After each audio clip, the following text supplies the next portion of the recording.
यही सरकार चलती रही तो लोहे पर पीतल चढ़ाकर भी गरीब अपनी बेटी की विदाई नहीं करा पाएगा। सभापति महोदय, जिन्होंने गोली चलवाई वो राम मंदिर बनवा रहे हैं। अगर कुछ पता ना हो तो जाकर के पूछ लेना, पता कर लेना।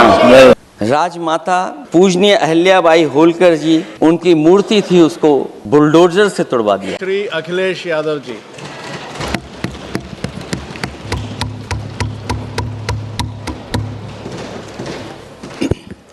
मैं सबसे पहले सभापति महोदय आपका मैं धन्यवाद देता हूं कि मुझे आपने बजट पे बोलने का समय दिया है। मैं तीसरा सदस्य इस पे बोल रहा हूं।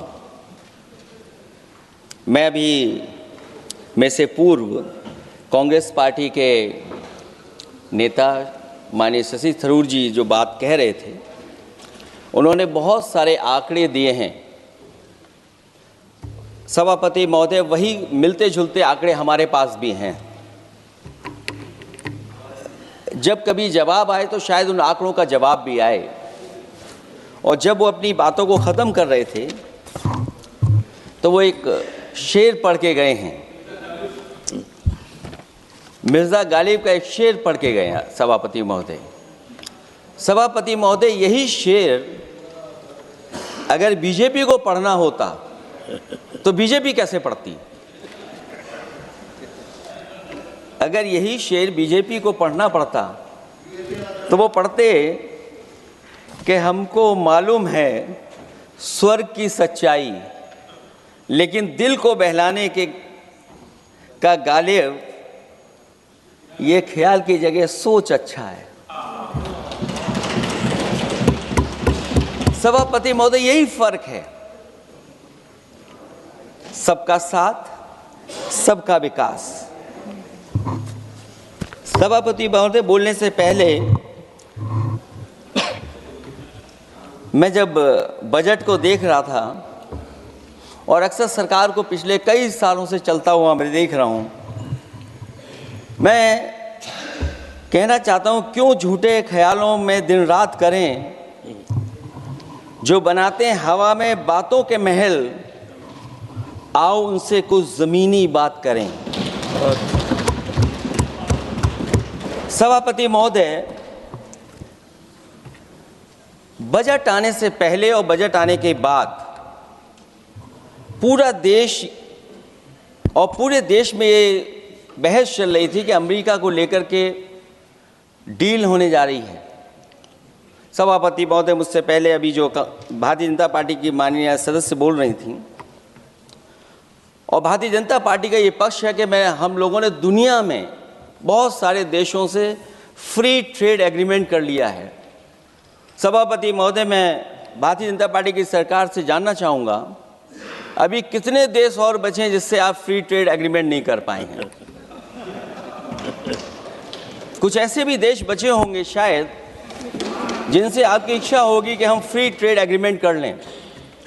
और सभापति महोदय, का फ्री ट्रेड एग्रीमेंट हो भी जाते हैं। जो लोग कभी रुपए के बारे में बहुत चिंता करते थे, कभी कभी उम्र से, कभी कभी दूसरे लोगों की उससे जोड़ देते थे, इतने सब फ्री ट्रेड एग्रीमेंट होने के बाद और अमेरिका से डील नहीं ढील हुई है, उसके बाद हमारा रुपया कहाँ पहुंचेगा? और अगर यही डील होनी थी तो 11 महीने इंतजार क्यों कराया? अगर यही डील होनी थी सभापति महोदय, तो 11 महीने किस बात का इंतजार था? हमारे कारोबारियों को या हमारे जितने भी उद्योग से जुड़े लोग हैं, उनके साथ ये परेशानी क्यों? बजट पर सबसे पहला सवाल यही है कि डील पहले बनी है बजट।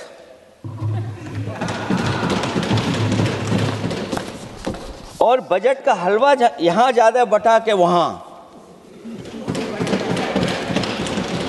सभापति महोदय, स्वदेशी, आत्मनिर्भर, ये शब्द तो बहुत अच्छे लगते हैं, लेकिन जब डील हो गई है तो क्या इस बजट को लाने से पहले आत्मनिर्भरता और स्वदेशी को अपने अपने शब्दकोश से हटा दिया है या इसको उल्टे अर्थ में विलोम शब्दकोश में डाल दिया है।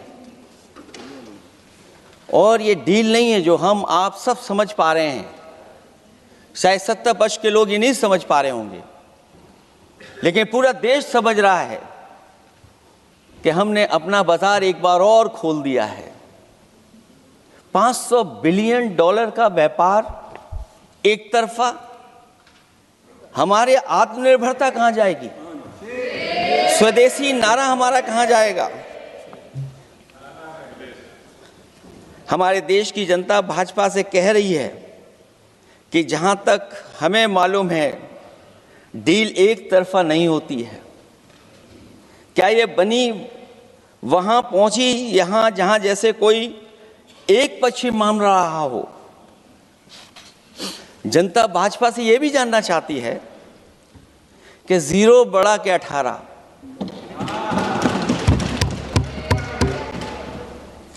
सभापति महोदय, भाजपा का समझौता गणित क्या यह है कि 18 0 के बराबर है?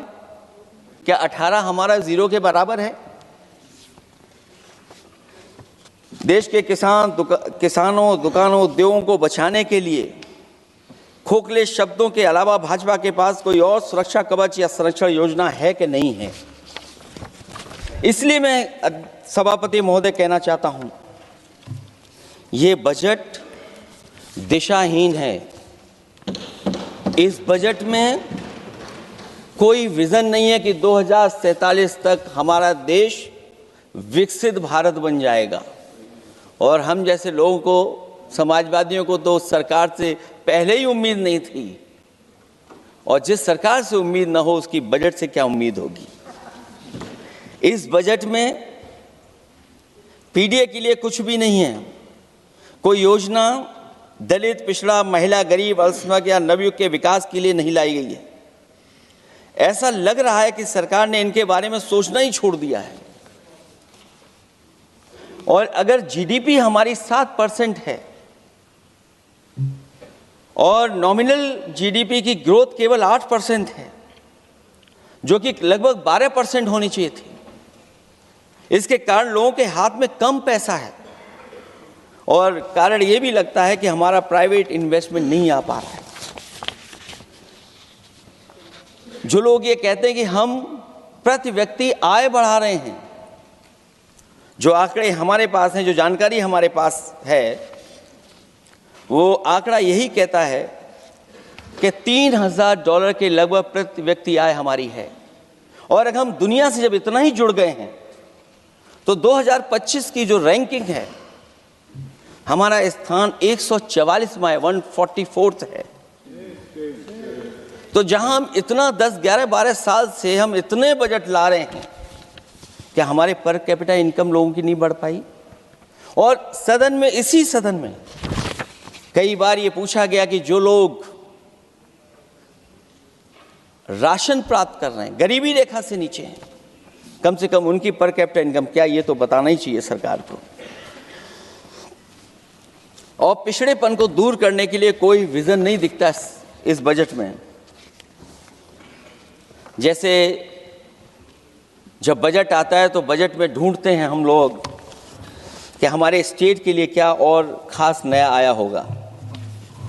उत्तर प्रदेश जैसा प्रदेश जहां पर डबल इंजन की सरकार को बहुत कुछ कहा जाता है कि डबल इंजन की सरकार है, हम विकास भी डबल करेंगे, लेकिन मैं देखता हूं उत्तर प्रदेश के लिए कोई खास योजना ऐसी नहीं आई है जिससे उत्तर प्रदेश के 25 करोड़ लोगों को कुछ मुख्य धारा से जोड़ा जाए। वैसे तो बड़े बड़ी योजनाएं बताई जा रही हैं कि हमारे कई फ्रेट कॉरिडोर्स बन रहे हैं, वाटरवेज बन रहे हैं, एक्सप्रेसवेज बन रहे हैं, लेकिन उत्तर प्रदेश जहां से प्रधानमंत्री जी आते हैं, भविष्य में जो बनेंगे एक्सप्रेसवे, लेकिन भारत सरकार के बजट से कोई भी अभी एक्सप्रेसवे वहां पर नहीं बना। अगर कोई बना हो, नया बन रहा हो, बड़ा बन रहा हो तो बताएं। और जो बने भी हैं वो उस मानक, उस क्वालिटी के नहीं हैं जिस क्वालिटी के आज विकसित भारत के एक्सप्रेसवे होने चाहिए।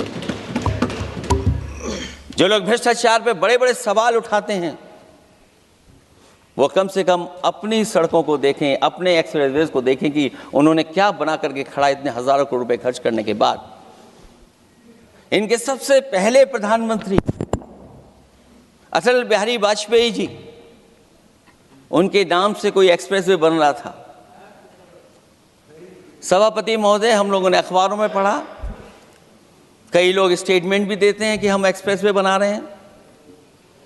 उनके नाम से बनने के साथ साथ उनका नाम भी बदल दिया। पहले वो चंबल एक्सप्रेसवे बन रहा था, फिर अटल जी के नाम से एक्सप्रेसवे बन रहा था। लगता है वो जमीन पर नहीं उतरा है, वो केवल कागजों पे बन रहा था। तो ये तो एक्सप्रेसवे की बात हुई। सबसे बड़ा सवाल ये है कि किसान को लेकर के इन्होंने कहा कि किसान की हम आय दोगुनी कर देंगे। आज हमारा किसान इस उदारीकरण में कहाँ खड़ा है? जिस किसान को लेकर के पूरे देश के सभी राजनीतिक दल चिंतित रहते हैं, इस डील के बाद हमारे किसानों का हाल क्या होगा? और जब सब कुछ विदेश से ही आएगा तो हमारा किसान भारत में क्या उगाएगा, जमीन पर क्या उगाएगा और क्या बेच पाएगा? सभापति महोदय, सरकार ने बड़ा बजट पेश किया, कहा कि हम एग्रीकल्चर इंफ्रास्ट्रक्चर तैयार करेंगे, एग्रीकल्चर इंफ्रास्ट्रक्चर से हम मंडियां तैयार करेंगे, बाजार तैयार करेंगे, एमएसपी लागू करेंगे। हमारे किसान जब काले कानून के खिलाफ लड़ रहे थे, बड़ी संख्या में जान चली गई, उसके बाद सरकार कहीं पीछे हटी और उन्होंने काले कानून वापस लिए। लेकिन आज भी किसानों को जो कानूनी गारंटी मिलनी चाहिए वो अभी तक एमएसपी की कानूनी गारंटी सरकार नहीं दे पाई है। और जो तेज क्रॉप और हॉर्टिकल्चर क्रॉप और दूध को लेकर के सरकार दावा करती है कि हम सब्जियां इतना, हॉर्टिकल्चर क्रॉप्स हमारी इतनी ग्रो कर गई हैं, हम दुनिया में इतना पैदा कर रहे हैं। दूध के जब आंकड़े बताते हैं कि दुनिया में हम दूध का उत्पादन इतना कर रहे हैं, और अगर आपका बजट ही विकसित भारत का बजट है तो हमारे हॉर्टिकल्चर क्रॉप्स और जो हमारा किसान दूध का उत्पादन कर रहा है, दूध का उत्पादन हो रहा है, उसके लिए एमएसपी की गारंटी कब देंगे आप लोग? और गारंटी हम लोग इसलिए मांग रहे हैं क्योंकि उसको घर कैसे बनाएगा, घर कैसे चलाएगा? अगर उसको लाभ नहीं मिलेगा, बच्चों को कैसे पढ़ाएगा, अपनी बेटियों को हंसी खुशी विदा कैसे कर पाएगा? और इधर तो जहां फसल की कीमत नहीं मिल पा रही है, सभापति महोदय, सोने के भाव कहां पहुंच गए हैं? पहले गरीब सोचता था जब हम अपनी बेटी की विदा करेंगे तो कुछ सोने का एक सामान खरीद करके दे देंगे उसको। जैसे जैसे बीजेपी की सरकार चली और आगे बढ़ती गई, 12 साल ऐसे हैं आ गए कि अब तो चांदी तो दूर, अगर यही सरकार चलती रही तो लोहे पर पीतल चढ़ाकर भी गरीब अपनी बेटी की विदाई नहीं करा पाएगा। कैसे अपने भविष्य के लिए 2 पैसे जमा कर पाएगा? मतलब आज क्या खाएगा, कल के लिए क्या बचा पाएगा? ये किसानों के बड़े सवाल हैं। भाजपाई किसानों को लाभ नहीं पहुंचाना चाहते हैं, ये किसी और को लाभ पहुंचाना चाहते हैं। कुछ अदृश्य लोग हैं जिनको लाभ पहुंचाना चाहते हैं, क्योंकि इनका बजट, जो बजट बनाते हैं, वो आम जनता का ना उसमें जिक्र है ना फिक्र रहती है। और अगर फिक्र होती उनको तो किसान की खाद समय पर मिल जाती उन्हें, उनको बीज समय पर मिल जाता, सस्ती बिजली उपलब्ध हो जाती, सिंचाई मुफ्त हो जाती थी। और मुझे याद है सभापति महोदय, समाजवादी सरकार में हम लोगों ने किसानों की सिंचाई मुफ्त करने के भी फैसले लिए। कीटनाशक दवाइयां कितनी महंगी हैं और सरकार ने किसानों को अपने हाल पे छोड़ दिया। मंडियों पे कहीं कोई खरीद नहीं है, और अगर खरीद हुई है तो सरकार बताए कि धान, आलू या गेहूं की खरीद में तो मिल जाती है उसको कीमत, लेकिन धान और आलू जैसी फसलों पर कोई सरकार कीमत नहीं दे पा रही है। महंगाई बेतहाशा बढ़ने पर भी इस बजट में जनता को टैक्स में न छूट देना टैक्स शोषण है। अमीरों के काम कारोबार और घूमने फिरने पर 10 तरह की छूटें दी गई हैं, लेकिन बेकारी बेरोजगारी से जूझ रहे लोगों की उम्मीदों की थाली खाली है। मध्यम वर्ग अपने आप को ठगा महसूस कर रहा है। शोषित वंचित गरीब व्यक्ति जहां था वैसे भी नीचे जाता दिख रहा है। इस बजट ने उसके चादर में पैबंद लगाने की जगह उसे और चिथड़ा कर दिया है, क्योंकि सामाजिक सुरक्षा केवल शब्दों की औपचारिकता रह गई है। किसान, मजदूर, श्रमिक, कारोबारी, छोटा दुकानदार अपने लिए मिली राहत को दूरबीन से देखकर ढूंढ रहा है, और इसीलिए भाजपा का हर बजट 1/20 का बजट मानते हैं, क्योंकि वो 5% लोगों के लिए ही होता है। अच्छे बजट की होती हैं 3 पहचान: गरीब की तरक्की, खुशहाली और मुस्कान। शायद इस बजट ने तीनों चीजों को छीनने का काम किया गरीबों से। दूसरा विषय, स्वास्थ्य को लेकर के बहुत हमारा गरीब समय समय पर परेशान रहता है। स्वास्थ्य को लेकर के जो ठोस कदम सरकार को उठाने चाहिए, वो सभापति महोदय सरकार नहीं उठाती दिख रही है, और जितना भी स्वास्थ्य सेवाएं हैं वो ठप होती चली जा रही हैं। मैं उत्तर प्रदेश की बता सकता हूं, मुझे याद है सभापति महोदय, पहला जो भारत सरकार और प्रदेश सरकार को मिलकर के पहला हॉस्पिटल मेडिकल कॉलेज शाहजहांपुर का बना था, जिस समय भारतीय जनता पार्टी के उस समय के स्वास्थ्य मंत्री और मैंने मिलकर के उसका उद्घाटन किया था। उसके बाद जो प्रचार में तो ये बहुत आगे हैं, प्रचार में तो ये कहते हैं कि हर डिस्ट्रिक्ट में हर हॉस्पिटल, हर डिस्ट्रिक्ट में एक हॉस्पिटल या मेडिकल कॉलेज, लेकिन सच्चाई तो ये है कि इन हॉस्पिटलों में इलाज नहीं है, दवाई नहीं है, ऑपरेशन के लिए कहाँ जाना पड़ता है, भटकना पड़ता है। और जिस तरीके से अभी जिन लोगों ने इंश्योरेंस या LIC में किस्त दी होगी, वो जानते होंगे कि महंगाई कम नहीं हुई है, महंगाई बढ़ी है, किस्तें बढ़ गई हैं। उदाहरण के लिए दिल्ली के एम्स के लिए 5,600 करोड़ रुपए, और आयुष्मान भारत के लिए पूरे देश के लिए सरकार ने जो बजट रखा है वो 4,700 करोड़ रुपए है।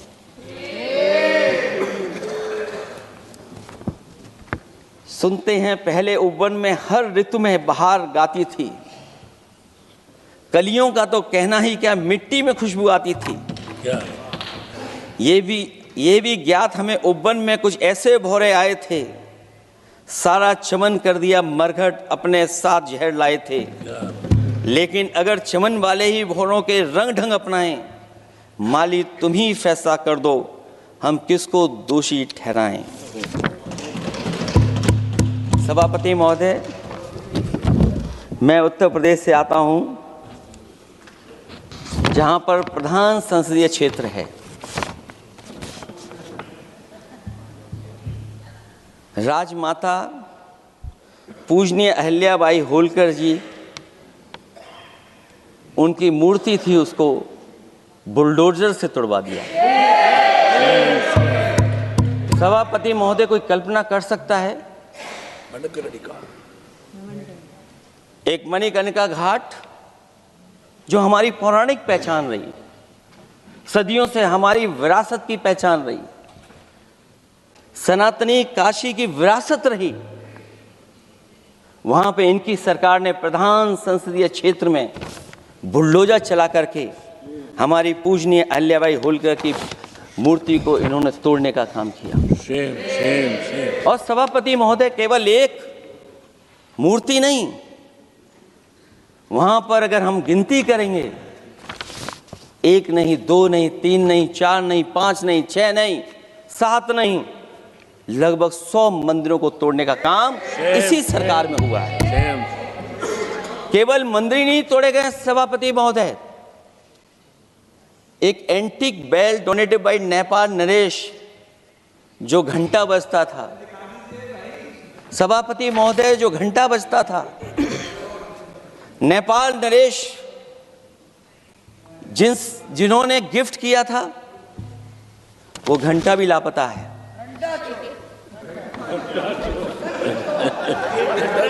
केवल घंटा ही लापता नहीं है,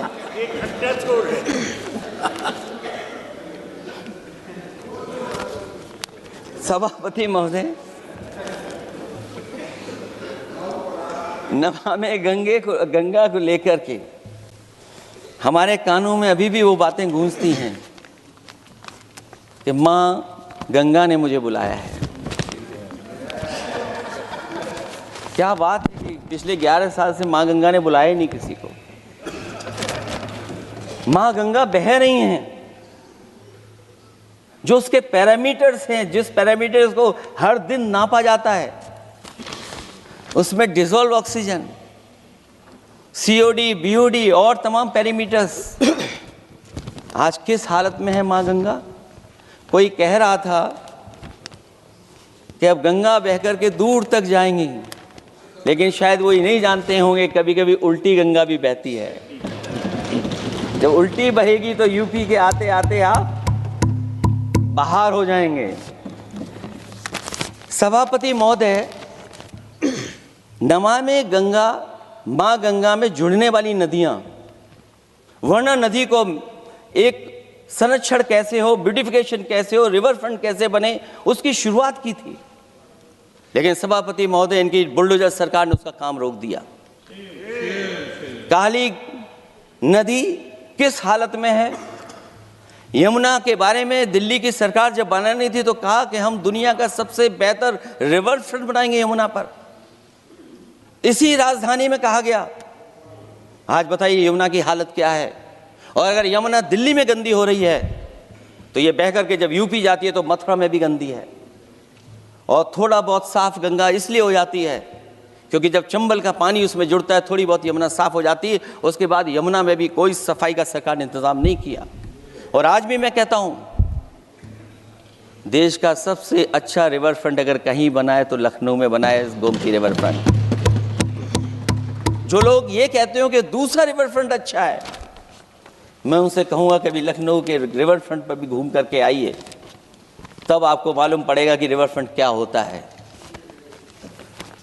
26 जनवरी इसी वर्ष मैंने एक प्रतिष्ठित अखबार को पढ़ा और उसमें देखा मैंने कि high uranium in India's ground water samples लिए गए हैं। एक्सपर्ट्स वार्न कर रहे हैं कि सेवरल हेल्थ रिस्क हैं उससे। Lead pollution alarming in 69 rivers in India contaminated, rivers are contaminated. हमारे पानी में पेस्टिसाइड है, इंडस्ट्रियल वेस्ट है, अनसेफ है ड्रिंकिंग के लिए। हमारी नदियों में मरकरी है, डेंजरस लेवल। और जितनी भी हमारी वाटर बॉडीज हैं इंडस्ट्रियल टाउन्स के आसपास, सब में टॉक्सिक है, मरकरी है, बड़े पैमाने पे डेंजरस है पानी वहां का। और कई जगह इंडस्ट्री का सीधा सीधा वेस्ट जा रहा है। आर्सेनिक लेवल का सोच ही नहीं सकते हम लोग, जो मानक है उससे कई गुना ज़्यादा है। ये तो हमारे देश का पानी है जो नदियों में बह रहा है, जो अंडरग्राउंड वाटर बन रहा है हमारा। ठीक ही कहा हमारे माननीय सदस्य ने कि जो संपन्न हैं, प्रिविलेज्ड हैं, वो लोग तो पानी साफ करने की मशीन खरीद सकते हैं। हमारा गरीब क्या खरीदेगा। गरीब की हेल्थ को कितनी परेशानी और रिस्क है। यहाँ तक कि अंतर्राष्ट्रीय प्लेटफॉर्म पर हमारे देश को भी सुनना पड़ा एक प्रतिष्ठित चैनल पर कि आपके देश में इन्वेस्टमेंट क्यों आएगा, क्योंकि वहाँ आ ही नहीं सकता है, क्योंकि आपकी हवा खराब है। सोचिए, देश का पानी खराब हो, और ये मैं नहीं कह रहा हूँ, पानी खराब सरकार को मालूम है, नहीं मालूम है, लेकिन जो प्राइवेट कंपनियां हैं जिनको अपना पानी बेचना है, तो वो बता रही कि आपके भारत के पानी में क्या क्या है। और ये बात गलत है तो सरकार ऐसी कंपनियों पर प्रतिबंध क्यों नहीं लगाते हैं कि इस तरह अपनी कंपनियों का सामान बेचने के लिए झूठा प्रचार कर रही है। जो चर्चा होने लगती है हवा खराब है। हालांकि उत्तर प्रदेश आते आते सरकार की भी हवा खराब हो जाती है। सरकार सबको डराती है, लेकिन सरकार को कोई नमस्कार न करे उसको नहीं डरा सकते। हमने तो कहा कि तुम लखनऊ से गए हो, लखनऊ का जो अदब है, लखनऊ का जो हमारी पहचान है, कम से कम अगर नमस्कार नहीं कर सकते तो आदाब तो कर ही देते वहां जाकर। जो लोग पिछड़े पीडीए उनके पक्षधर बनते हैं, आरक्षण को लेकर के कहते हैं कि हम आरक्षण देंगे, उनकी सरकारों में क्या अपॉइंटमेंट हो रहे हैं। मुझे याद है इससे पहले जब बहस हुई थी सदन में, वहां से बात निकली थी कि किस तरीके से अपॉइंटमेंट हो रहे हैं यूनिवर्सिटीज और कॉलेजेस में। मैं उसी पे कुछ कहना चाहता हूं। ये अपनी अपनी किस्मत है, कुछ कलियां खिलती हैं ऊपर और दूसरी मुरझा जाती हैं झुके झुके जीवन भर भूं पर। माना बदकिस्मत है, लेकिन क्या वे महक नहीं सकती हैं? अगर मिले अवसर अंगारे सी क्या दहक नहीं सकती हैं? जिस तरीके से आरक्षण पर खिलवाड़ हो रही है उसकी कोई कल्पना नहीं कर सकता था। विकसित भारत तभी विकसित भारत माना जाएगा जब हमारे पिछड़े दलित आदिवासी अल्पसंख्यक मुसलमान भाई को बराबर का हक मिलेगा, और जब तक हक नहीं मिल रहा उनको, तब तक शायद विकसित भारत का देखने का सपना आधा अधूरा है। अभी अभी सुप्रीम कोर्ट ने कहा है माइग्रेशन को लेकर के, सुप्रीम कोर्ट ने 16 जनवरी को एक फैसला पलट दिया। हाई कोर्ट के फैसले को पलटते हुए फैसला सुनाया कि यदि आरक्षित वर्ग का कोई उम्मीदवार बिना किसी छूट का लाभ लिए अगर अनारक्षित वर्ग से ज्यादा नंबर प्राप्त करे तो उसे अनारक्षित वर्ग में सेलेक्ट किया जाएगा। क्या सुप्रीम कोर्ट भी कह रहा है? हमारे सरकार की भी नियत है कि सबको आरक्षण मिलना चाहिए जिनका हक हो। हमारे प्रधानमंत्री जी भी कहते हैं हम पिछड़े हैं।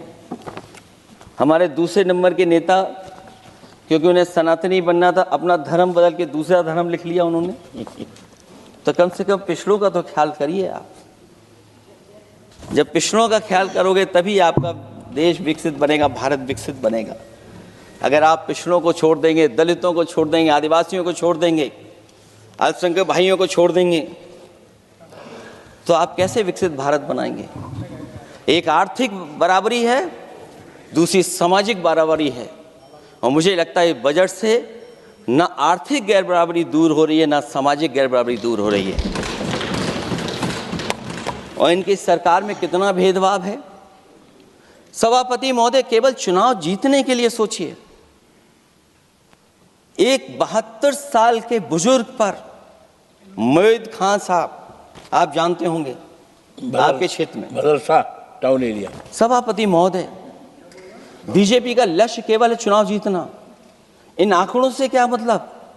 और आंकड़ों के अगर ये ठीक आंकड़े होते सभापति महोदय, तो इन्होंने कहा था कि बुलेट ट्रेन हम 1 लाख करोड़ की बनाएंगे। आज बुलेट ट्रेन 2 लाख करोड़ की कैसे हो गई? सभापति महोदय कहा कि हम 1 लाख करोड़ में बनाएंगे बुलेट ट्रेन, और बुलेट ट्रेन केवल संपन्न स्टेटों में क्यों? हमारे बंगाल, बिहार और यूपी में क्यों नहीं? और अगर आप हाई स्पीड बुलेट ट्रेन लाना चाहते हैं तो 1 लाख करोड़ का बजट दिया था, 2 लाख करोड़ बजट हो गया। यूपी में जब बनेगा तो पता नहीं कब बनेगा, कौन जानता है कब बनेगा।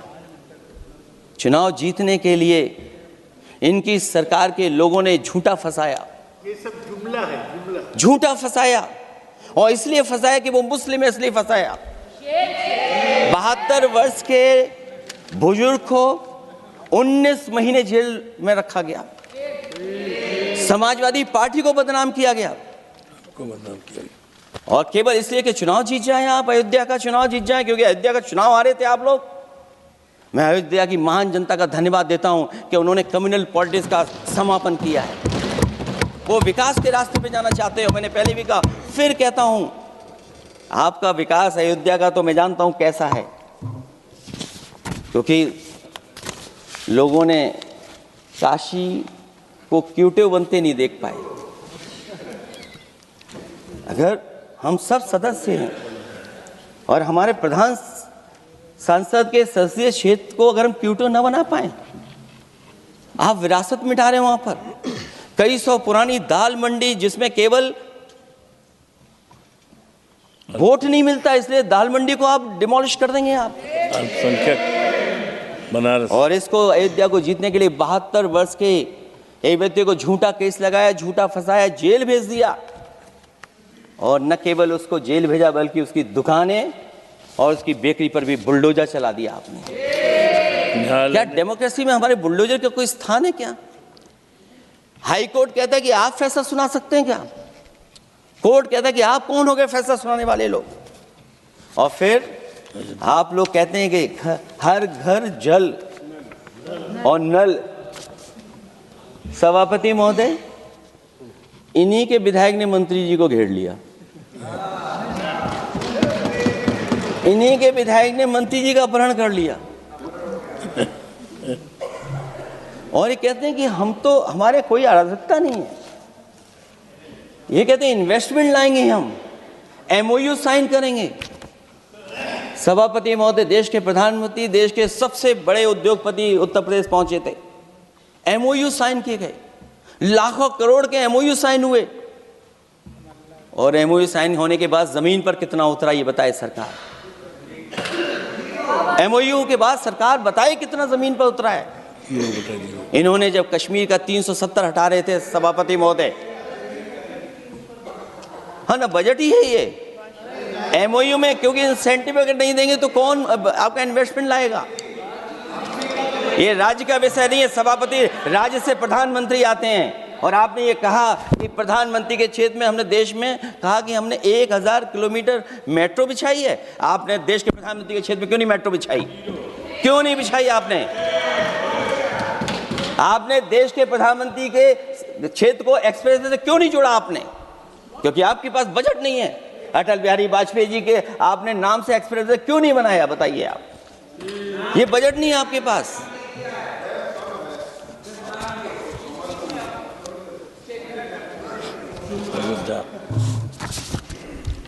अयोध्या एयरपोर्ट घोटाला, एयरपोर्ट बनते ही पानी टपकने लगा। एयरपोर्ट तो दिल्ली का है, बजट तो दिल्ली ने दिया होगा। अयोध्या रेलवे स्टेशन, हमारे कन्नौज का रेलवे स्टेशन बनते ही गिर गया और गिरने के बाद अभी तक नहीं बन पाया। तो ये बजट का हिस्सा नहीं है क्या? आप वाटरवेज का बात कर रहे हैं, गंगा साफ नहीं है, आप पानी का जहाज कहां ले जाएंगे? बिहार में जाकर के रुक जाएगा। पिछली बार भी एक पानी का जहाज चला था, बनारस से जाते ही बिहार में रुक गया, जाकर के पटना भी नहीं पहुंच पाया। Rampath, sewer line smart city का हिस्सा है। आपका स्मार्ट सिटी कैसा है? इंदौर में पानी पीने से कितने लोगों की जान चलेगी सभापति महोदय?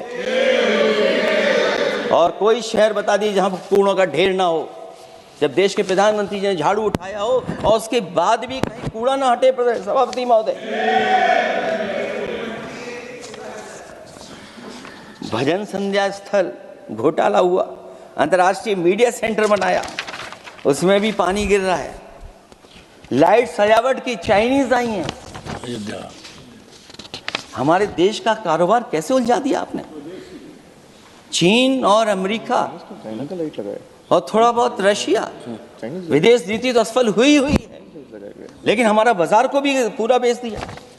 और चीन के सवाल पर सभापति महोदय, चीन हमारी जमीन पर भी निगाहें रखे हुए है और हमारे बाजार पे भी।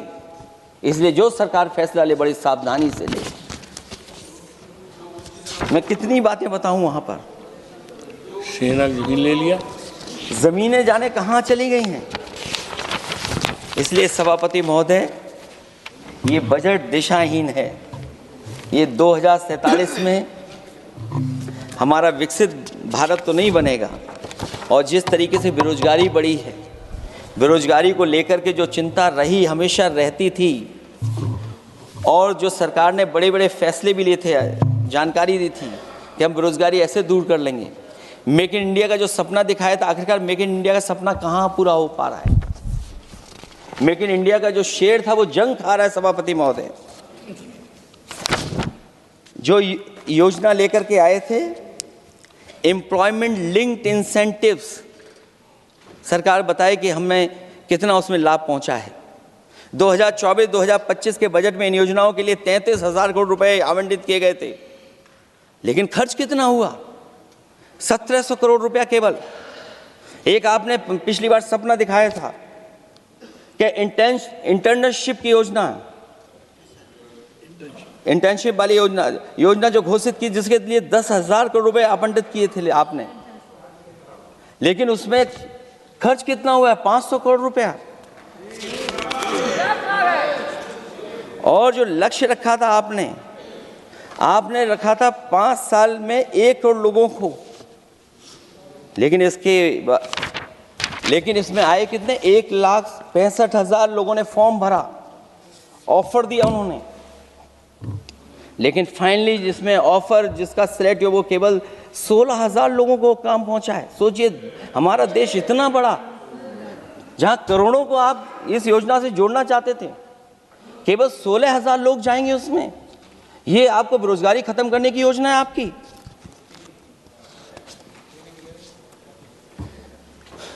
माननीय वित्त मंत्री जी के सदन के सामने स्थिति स्पष्ट करनी चाहिए कि मनरेगा एक महत्वपूर्ण योजना थी जिसमें गरीबों को ग्राम स्तर पर रोजगार मिलता था, राइट टू वर्क के अनुसार थी। इस योजना को समाप्त करते हुए आपने क्या नाम रखा है? बीबी राम जी। और हमारे राम जी कहाँ बैठे हैं? कहाँ है हमारे राम जी?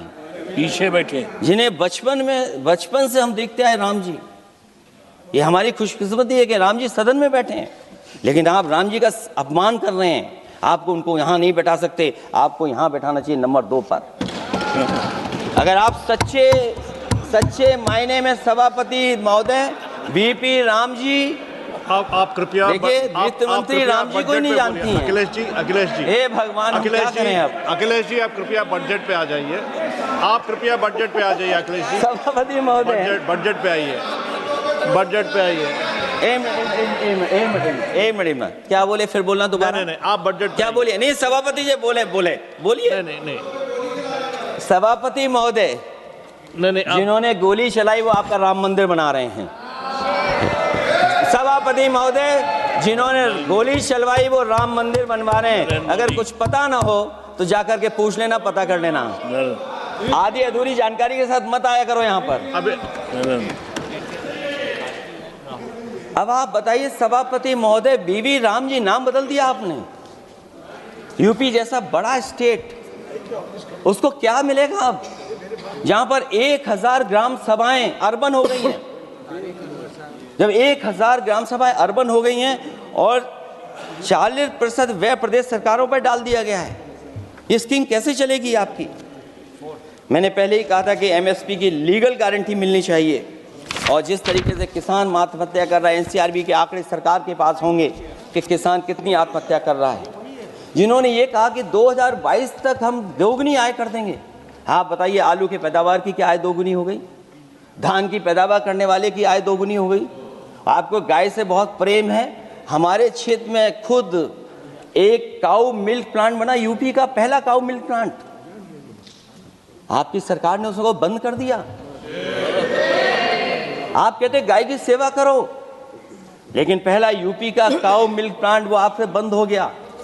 अगर शायद हम ऊंट के मिल्क की चॉकलेट बना रहे होते उस प्लांट से तो वो प्लांट चलता रहता। आय दोगुनी कितनी हुई है बताएं सरकार? मत्स्य पालन और पशुधन विकास की तरफ सरकार का कोई ध्यान नहीं है। सरकार का कहना है कि वित्त अच्छी हुई है, लेकिन क्या कारण है कि एफडीआई में लगातार कमी आ रही है? विदेशी इन्वेस्टर्स क्यों बाहर ले जा रहे हैं? भारत में इन्वेस्ट करने के लिए क्यों नहीं इच्छुक हैं? और शेयर मार्केट क्यों इतनी जल्दी गिर जाता है? रुपए के मूल्य में डॉलर के विरुद्ध निरंतर गिरावट आ रही है। और इसके बाद सभापति महोदय, इस डील और ढील के बाद हमारा रुपया कहाँ होगा, ये सरकार जरूर बताए हमें। मैन्युफैक्चरिंग में कोई सुधार नहीं हो रहा है। अभी भी हम जीडीपी के 15% पर मैन्युफैक्चरिंग पर निर्भर हैं, जबकि मैन्युफैक्चरिंग के शेयर मेक इंडिया के अनुसार अभी तक 25% होना चाहिए था। इससे स्पष्ट लगता है कि मेक इन इंडिया, आत्मनिर्भर भारत और पीएलआई योजना सफल नहीं हो पाई हैं, और उसी का परिणाम है कि आज हमारे नौजवानों को रोजगार और नौकरी नहीं मिल पा रही है। सरकार उद्योगपतियों के साथ खड़ी है। सरकार द्वारा लेबर कोड्स लाए गए हैं, जिन लेबर रिफॉर्म्स के रूप में दर्शाया जा रहा है वो लेबर कोड एम्प्लॉयर के हित में है, लेबर के पक्ष में नहीं है और मजदूरों के नहीं है। अब अधिकांश उद्योगों द्वारा लेबर को कोई भी नौकरी से निकाला जा सकता है। इतना तानाशाही होगी कि जब चाहेंगे तब निकाल देंगे। उनके 8 घंटे से अधिक काम कराया जा सकता है। परमानेंट एम्प्लॉयमेंट की बजाय कॉन्ट्रैक्चुअल एम्प्लॉयमेंट की व्यवस्था की है सरकार ने। सोचिए, यही सरकार है कि सबका साथ सबका विकास। एयर पॉल्यूशन को लेकर के मैं पहले ही कह चुका हूँ, और शहरी विकास तो इनका मैंने क्योटो को मैं देखा है, इसलिए उस क्योटो के बारे में मैं ज़्यादा नहीं कहना चाहता हूँ। अंत में मैं इतना ही कहूँगा कि स्वास्थ्य और शिक्षा के केवल 10% और 14.2% बजट बढ़ाया गया है, जबकि पिछले वर्ष का पूरा बजट इन दोनों मदों में खर्च ही नहीं किया गया है। आखिरकार सरकार बताएगी खर्च क्यों नहीं हुआ, आखिर क्या कारण है, किसकी वजह से खर्च नहीं हुआ है। जल जीवन मिशन में 50,000 करोड़ रुपए खर्च नहीं हो पाए हैं, और प्रधानमंत्री आवास योजना में 40,000 करोड़ रुपए, और हमारे देश के प्रधानमंत्री ने गांव गोद लिया था। वो लगता है उस गांव को अनाथ छोड़ दिया है प्रधानमंत्री जी ने।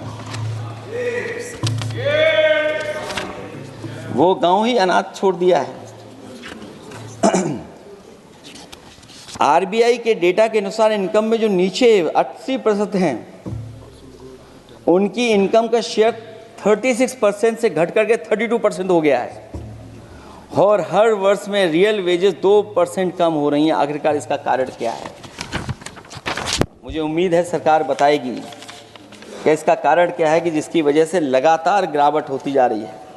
मैं रैंकिंग में नहीं जाना चाहता हूं कि हमारी रैंकिंग कहां है, गैर बराबरी की रैंकिंग में हम कहां पहुंच गए हैं, हम कितना नीचे पहुंच गए हैं। जो तरह तरह की रैंकिंग समय समय पर आती हैं, उन रैंकिंग के बारे में सरकार को ज़रूर पता होगा कि हम एजुकेशन इंडेक्स में कहाँ हैं दुनिया में, हम हेल्थ इंडेक्स में कहाँ हैं दुनिया में, और जो एयर क्वालिटी के इंडेक्स है उसमें हम दुनिया में कहाँ हैं। इसलिए सभापति महोदय, मैं अंत में इतना ही कहना चाहता हूँ कि ये बजट दिशाहीन है। 2047 तक विकसित भारत तो नहीं बनेगा, लेकिन हमारे गरीबों के साथ बहुत अन्याय होगा।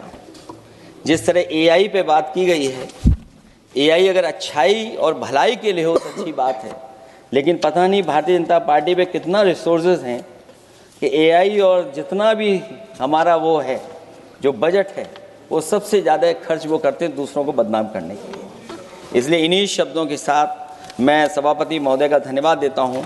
मैं उम्मीद करता हूँ कि सरकार इस बजट को गरीबों की तरफ मोड़ेगी, पीडीए के लोगों की तरफ मोड़ेगी, जिससे वो भी मुख्य धारा में खड़े हो सकें। बहुत बहुत धन्यवाद।